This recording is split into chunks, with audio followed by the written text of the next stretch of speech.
Tu crois qu'une femme te regarde et se dise « Cet homme, il est différent, il me voit vraiment ». Alors, oublie les phrases toutes faites, les compliments fades qui glissent sur elle, comme de l'eau sur un miroir. Imagine un instant. Tu es face à une femme qui te captive, ses yeux plongés dans les tiens, son attention suspendue à ce que tu vas dire. À ce moment précis, tu as le pouvoir de prononcer des mots, pas pour l'impressionner, mais pour laisser une empreinte, une trace qui résonnera en elle longtemps après votre échange, peut-être même pour toujours. Mais soyons honnêtes, la plupart des gars se plantent royalement à cet instant. Pourquoi? Parce qu'ils parlent à la surface, à son physique, à ce qui brille, alors qu'il faut plonger plus loin, là où les mots touchent l'âme. Les femmes ne veulent pas juste qu'on flatte leur apparence, ils veulent qu'on les comprenne, qu'on les perce à jour, qu'on voit leur essence, ce qui les rend uniques. Et c'est là, dans cette profondeur, que tu peux te démarquer dans un monde noyé de banalité. Ce que je vais te partager aujourd'hui, ce sont 3 compliments interdits. Des mots qui ne cherchent pas à séduire, mais à marquer, à créer un respect silencieux, une connexion qui ne s'efface pas. Ces compliments, inspirés par la sagesse stoïque, ne flattent pas l'ego. Ils parlent au cœur, à l'intelligence, à la force intérieure. Marc Aurèle disait « Le bonheur de ta vie dépend de la qualité de tes pensées. » Et eh bien, la qualité de tes relations dépend de la qualité de tes mots. Prépare-toi, parce qu'avec ces clés, tu ne seras plus un parmi d'autres. Tu seras l'exception, celui qu'elle n'oubliera jamais. Commençons par le premier compliment, celui qui agit comme une flèche discrète, mais précise. J'admire profondément la façon dont tu restes calme sous pression. Oublie les classiques « t'es magnifique » ou « t'as un sourire incroyable ». Ces phrases, tout le monde les balance, et elles s'évaporent aussi vite qu'elles sont prononcées. Mais ce compliment, c'est une bombe silencieuse, parce qu'il touche un territoire que presque personne ne remarque. Sa force intérieure, sa capacité à tenir bon quand tout s'agite autour d'elle. Tu ne parles pas de son apparence, tu parles de sa résilience, de son équilibre, de cette dignité qu'elle porte dans les moments de tempête. Et crois-moi, dans un monde où tout le monde court après les regards, être vu pour sa solidité, c'est rare, c'est précieux. Pourquoi ça marche? Parce que ce compliment reflète une valeur stoïque essentielle, la maîtrise de soi. En le disant, tu lui montres que tu es un homme qui voit au-delà des apparences, qui reconnaît les vertus profondes, pas juste les courbes ou le maquillage. Prenons une scène. Vous êtes à une soirée et un conflit éclate. Peut-être un ami un peu trop éméché qui hausse le ton. Elle intervient calmement, avec une assurance qui apaise tout le monde sans faire de vagues. Plus tard, quand vous êtes seul, tu la regardes dans les yeux et tu dis « J'ai été bluffé par la façon dont tu as géré ça tout à l'heure. La plupart auraient perdu leurs moyens, mais toi, t'es restée droite, posée. C'est rare, et franchement, c'est admirable. » Et boum. Ces mots ne sont pas juste gentils, ils plantent une graine dans son esprit. Elle se dit « Cet homme me voit vraiment, il capte qui je suis. » Comment l'utiliser stratégiquement? Ne le balance pas au hasard, sinon ça sonne faux. Attends un moment où elle a fait preuve de sang-froid. Peut-être qu'elle a géré une crise au boulot, soutenu quelqu'un dans un moment dur, ou simplement tenu bon face à un stress visible. Observe, sois attentif, et quand tu le dis, fais-le avec sincérité, sans chercher à en faire trop. Regarde-la dans les yeux, parle lentement, laisse les mots porter leur poids, évite les erreurs classiques. Ne dis pas ça pour la flatter ou pour obtenir quelque chose en retour, et surtout, ne le fais pas devant tout le monde, car ça pourrait la gêner. Ce compliment est intime, il se donne dans un moment de connexion, pas en spectacle. Pourquoi est-il interdit? Parce qu'il demande du courage, de la lucidité et une capacité à voir ce que les autres ignorent. La plupart des hommes sont trop occupés à complimenter les évidences pour remarquer cette force cachée. Toi, en le faisant, tu te places à part. Tu deviens celui qui comprend, qui respecte, qui élève. Mais reconnaître sa force intérieure n'est qu'une première étape dans l'art de marquer une femme par tes mots. Il y a un autre compliment, encore plus subtil, qui touche à ce qui la fait vibrer, à ce qui donne un sens à sa vie. Ce compliment, c'est « J'admire vraiment ta passion, ce que tu fais est inspirant ». Arrête de te focaliser sur son physique, sur ses yeux ou sa silhouette. Oui, lui dire qu'elle est belle, c'est mignon, mais ça ne va pas plus loin que la surface, et ça, n'importe qui peut le faire. Ce compliment, lui, va droit à ce qui l'anime, à ce qui la pousse à se lever le matin, à se battre pour ses rêves.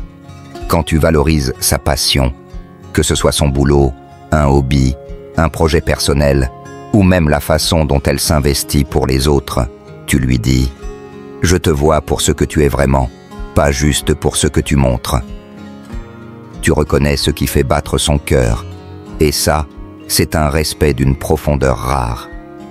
Pourquoi est-il si puissant? Parce que les femmes, comme nous tous, veulent être comprises dans leur essence. Elles ne sont pas juste là pour être jolies, elles ont des aspirations, des combats, des univers intérieurs. Et la vérité, c'est que la plupart des hommes sont trop occupés à draguer pour remarquer ces détails. Prenons un exemple. Tu discutes avec elle, et elle te raconte comment elle bosse sur un projet qui lui tient à cœur. Peut-être un blog qu'elle écrit, une association qu'elle soutient, ou même un sport où elle se dépasse. Tu vois ses yeux s'illuminer, sa voix s'animer. Là, tu saisis l'occasion. Tu dis « Franchement, la façon dont tu parles de ça, cette énergie que tu y mets, c'est incroyable. On sent que t'es à fond, et c'est vraiment inspirant. » Ces mots ne flattent pas, ils célèbrent.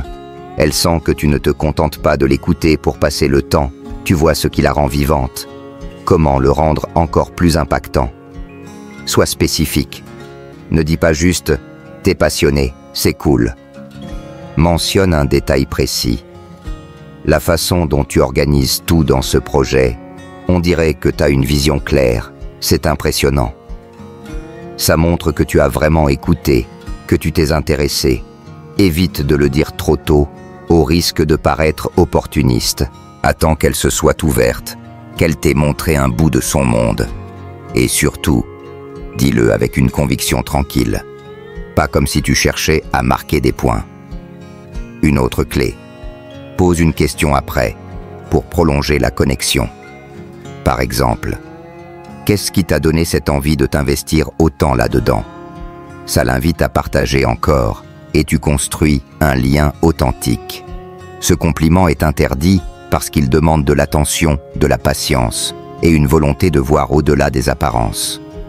La plupart des gars passent à côté, trop pressés de conclure ou trop centrés sur eux-mêmes. Toi, en valorisant sa passion, tu deviens celui qui la fait se sentir vivante, reconnue, respectée.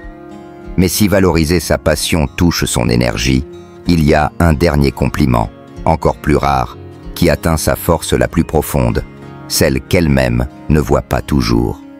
Ce compliment, c'est « Je suis impressionné par ta résilience, ta capacité à rebondir est incroyable. Arrêtons de nous voiler la face. Complimenter l'apparence, c'est facile, ça ne coûte rien, mais ça ne dure pas. La vraie force d'une femme, celle qui la définit, se trouve dans ce qu'elle traverse, dans les épreuves qu'elle surmonte, dans sa capacité à se relever quand la vie la met à genoux. La résilience, c'est cette flamme qui brûle même dans l'obscurité, cette volonté de continuer malgré les coups. Quand tu complimentes cette qualité, tu ne parles pas juste de son caractère, tu célèbres son histoire, ses batailles, sa grandeur cachée. Pourquoi est-il si puissant? Parce qu'il reconnaît une vérité que peu de gens osent voir. La vie n'est pas un long fleuve tranquille, et une femme qui avance, qui rebondit, qui transforme la douleur en force, est une guerrière. En le disant, tu lui montres que tu vois ses cicatrices, pas comme des failles, mais comme des médailles, Ce compliment s'inspire directement du stoïcisme. Marc Aurèle nous enseigne que la véritable force réside dans notre capacité à maîtriser nos réactions face aux épreuves. En valorisant sa résilience, tu lui montres que tu partages cette philosophie, que tu respectes ceux qui savent tenir bon. Prenons une scène.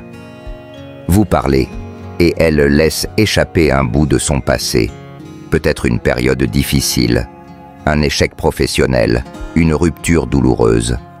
Elle n'en fait pas tout un drame, mais tu sens la force qu'il a fallu pour en sortir. Là, tu saisis l'occasion.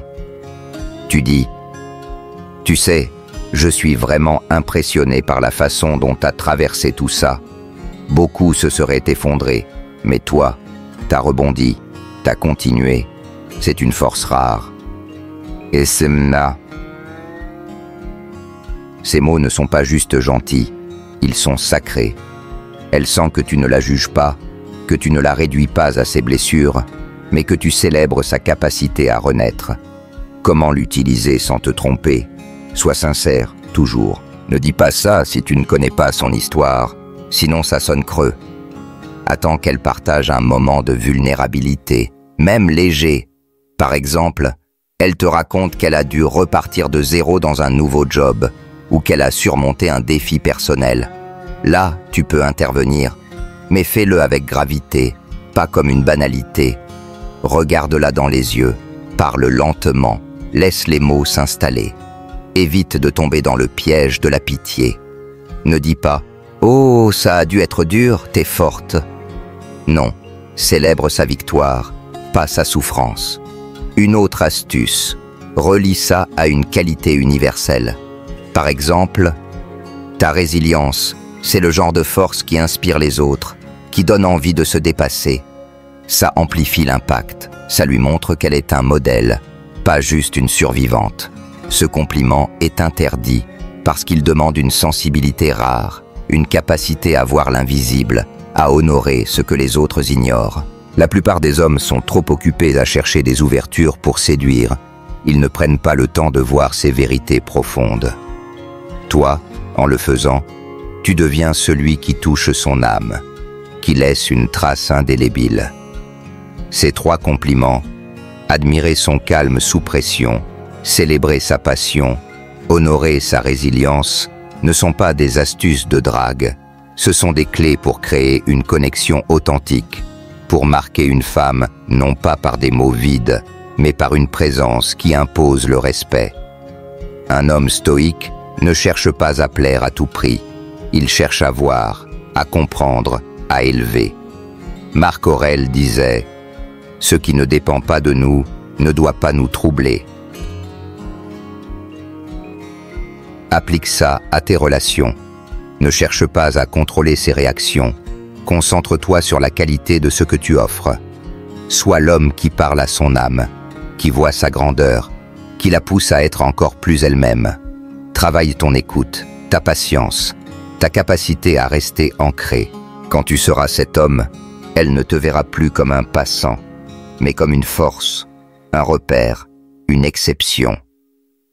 Alors, dis-moi en commentaire, quel compliment t'a le plus marqué?